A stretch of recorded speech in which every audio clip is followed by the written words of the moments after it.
Good morning. Ayan Balinja Deluxe Restaurant Reservation. This is Carl. How can I help you? Hello, I would like to make a table reservation. Sure, sir. A table for how many? A table for two only. Before we proceed to reservation process, may I know who is in the line? I am Neil M. Tangpos.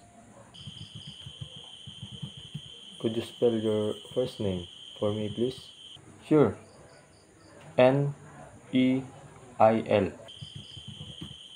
Thank you for that information, Sir Neil. May I know when and what time you would like to make your reservation? Tomorrow at 7 o'clock in the evening. Okay, hold on, sir. I will check if we still have an available table at the time. Okay, perfect.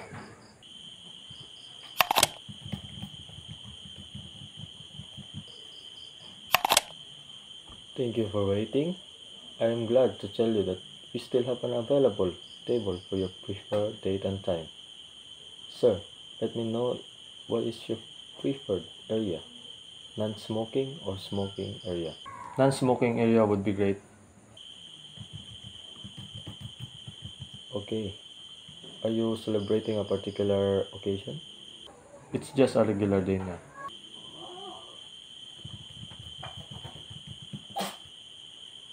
Okay, do you have any request to make? Can I request a slice of cake? Sure, sir. Would you like to try our best seller cake, which is the Black Forest? Okay, I think that would be great. Is there any request would you like to add? No, that would be all. Thank you. Okay, one more second.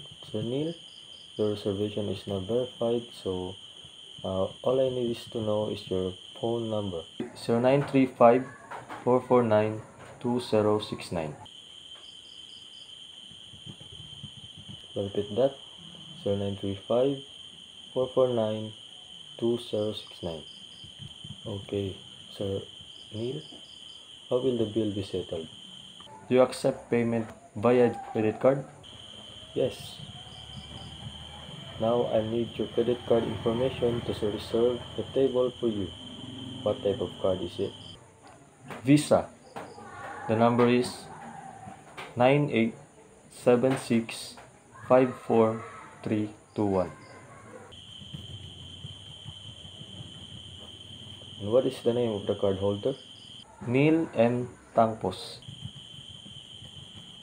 Alright, Sir Neil, may I repeat the table reservation details?